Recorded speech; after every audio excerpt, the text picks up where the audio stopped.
Hi, my name is Song Mei.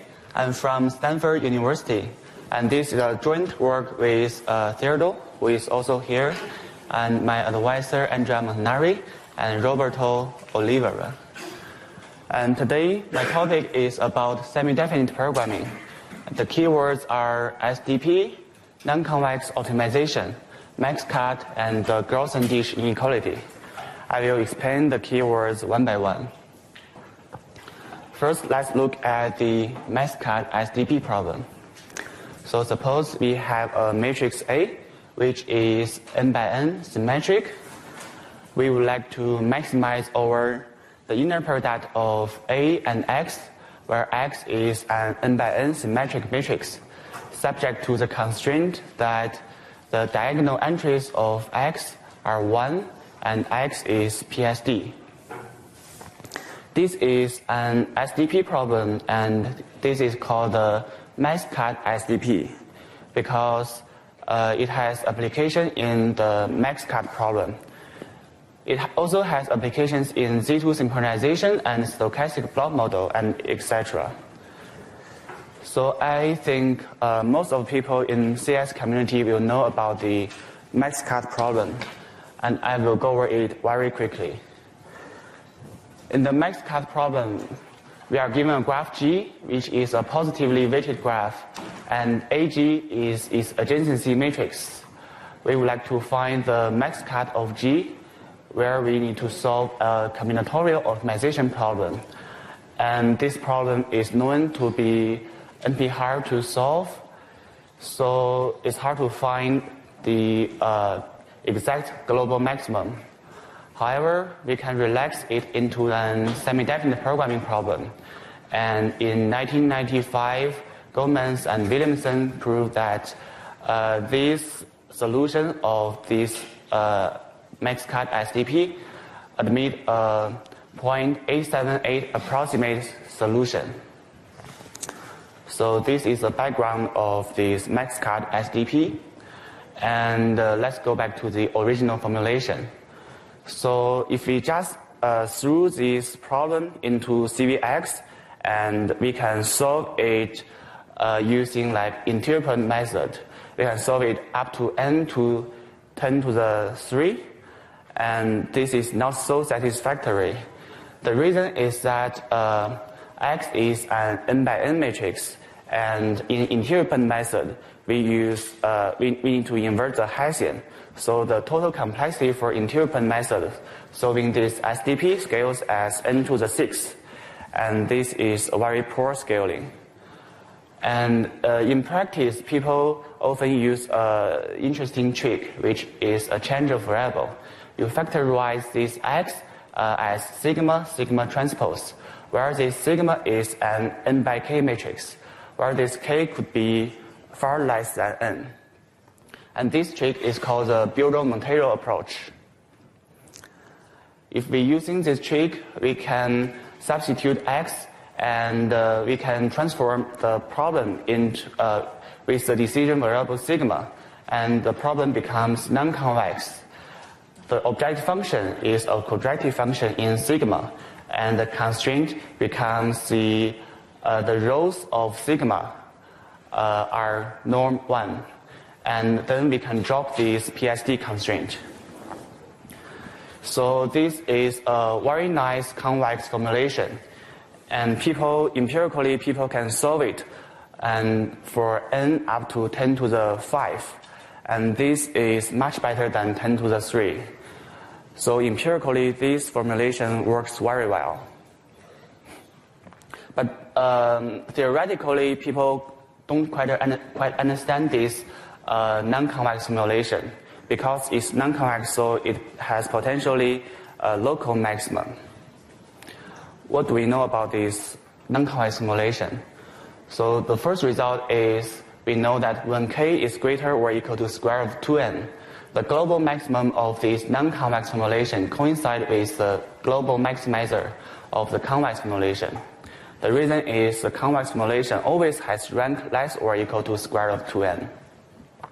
And this result was first discovered by Pataki in 1998 and was rediscovered by Boviak and Bureau and Monteiro later. This result only concern about the global maximum for this non-convex simulation. But the following result, this is quite recently concerned about the local maximum. And it says that when k is greater or equal to square root of 2n, the local formulation has no spurious local maximum. And this is quite good, quite satisfactory. And yeah, this is quite good.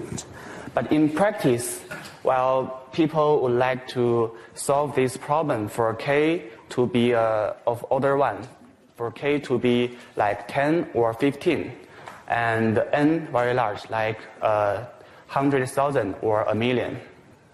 And practically, people see that the solution are quite good.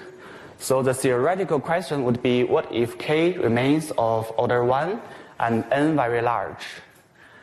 Is there spurious local maximum in this regime?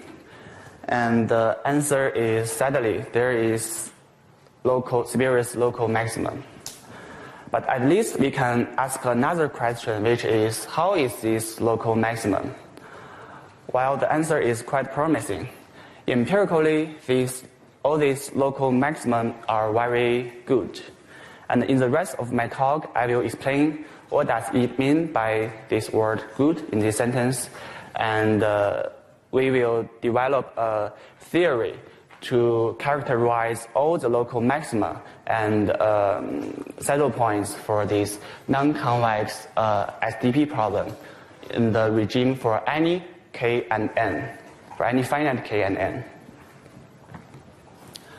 So before I talk about the main theorem, I would like to discuss about the geometry of this non-convex formulation, non-convex SDP, max-cut SDP problem. So remember, this is our problem, and we denote the objective function as f of sigma. And the constraint is that we denote it as mk. K is a rank. K is a rank here. So we can see that this mk is a smooth manifold, and actually it is a submanifold of the Euclidean manifold. And this f on this manifold is a smooth function, so we can define its gradient and the Hessian on this manifold.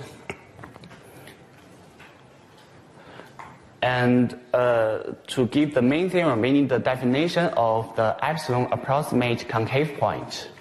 We call sigma on this manifold an epsilon approximate concave point of f on mk. If for any tangent vector u in this tangent space, we have this inequality. This inequality involves the Hessian of f, and the meaning of this inequality is just that the largest eigenvalue of the Hessian on this manifold is upper bounded by epsilon. So if we consider a local maximizer because of the second order necessary stability condition, the local maximizer is a zero approximate concave point. So an epsilon approximate concave point is intuitively is a nearly locally optimal point. Given this notion of epsilon approximate concave point, we can now state our main theorem. This theorem characterizes the landscape, the structure of the local maxima and saddle points, and is also called a Grothendieck type inequality. The theorem says that for any epsilon approximate concave point sigma on the manifold of the rank k non-convex SDP problem, we have this inequality. And in this inequality, there is some key quantity for this SDP of A. It means the maximum value of the SDP with input matrix A. So it's the global maximum value of the original SDP problem.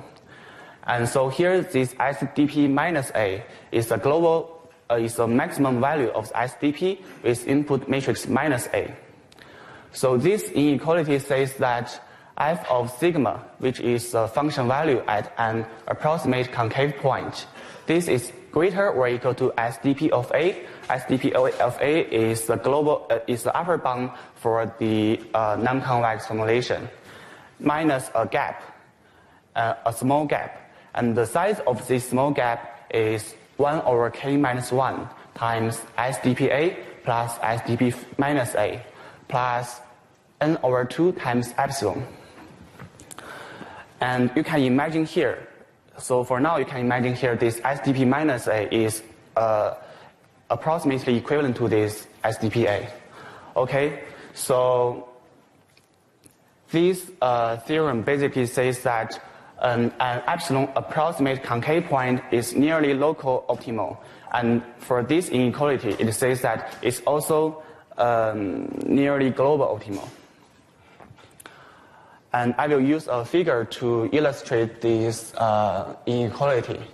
So in this figure, there is an upper line. I denote it SDP A, and this is minus SDP minus A. The non-convex optimization problem will have function value in this range.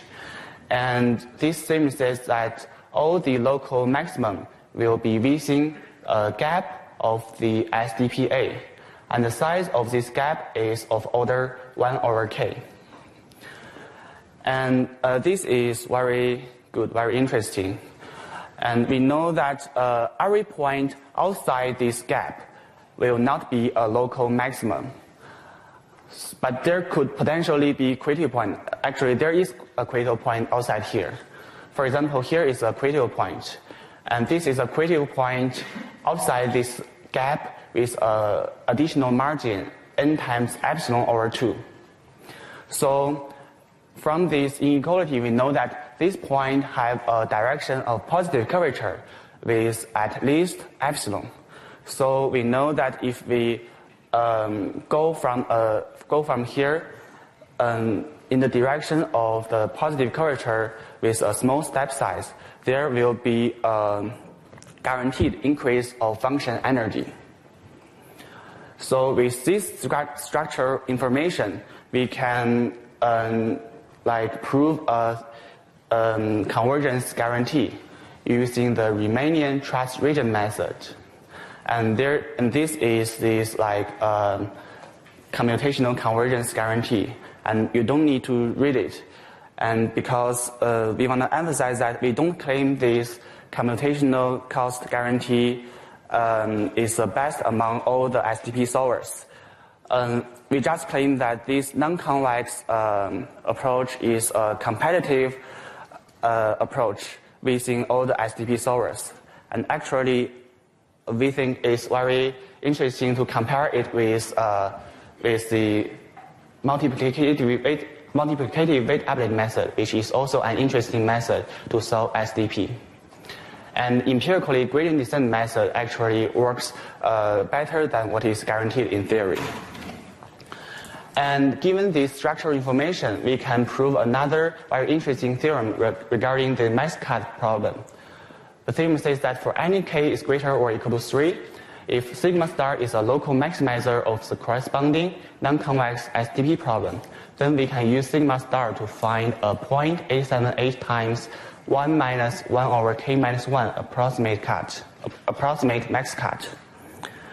And note that we already know that the global maximizer of the SDP problem gives a 0.878 approximate max cut. And now we prove that for any local maximizer, it has a slightly weaker approximate guarantee.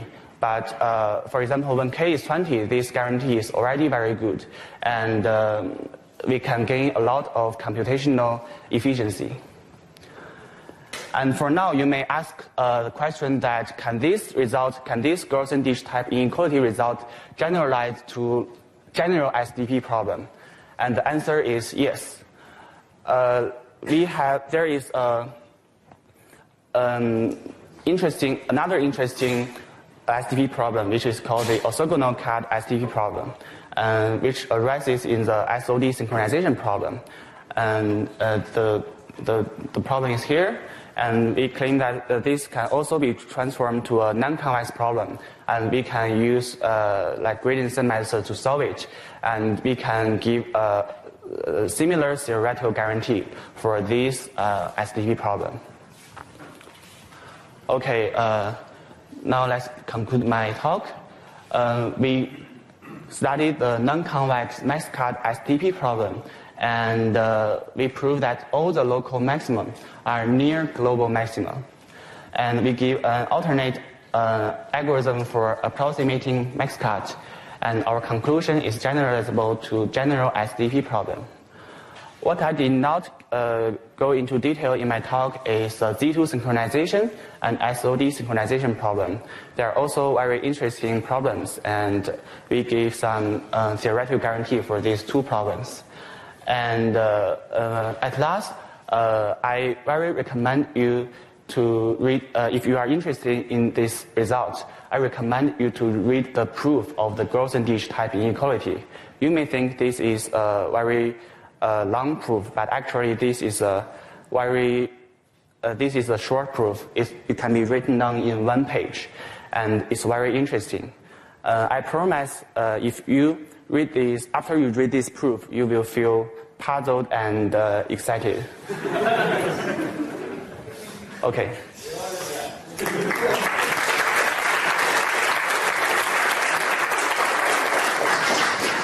Any questions for Song? Nati.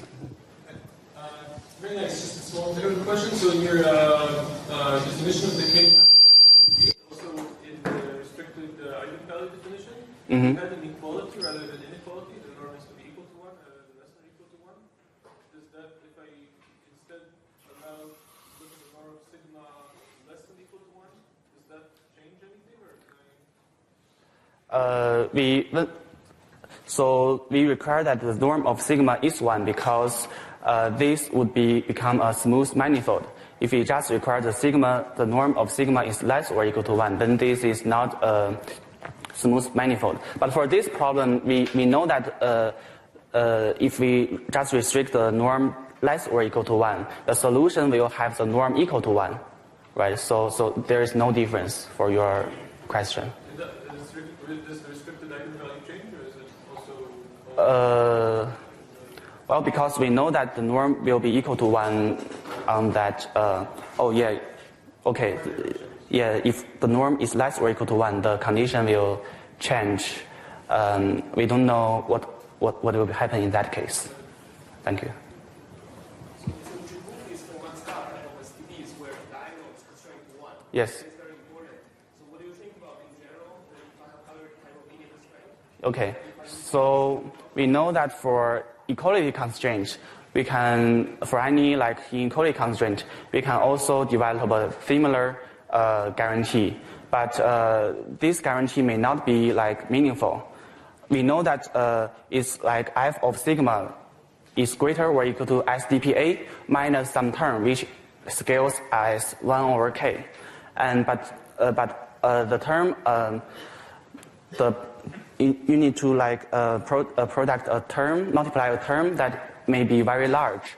So for this max-cut SDP problem, we know that that term can be calculated, and that is relatively the same on the same magnitude of SDPA. So for this max-cut SDP problem, this is a very nice structure. For other problem, you need to have some nice structure to let that inequality to be meaningful.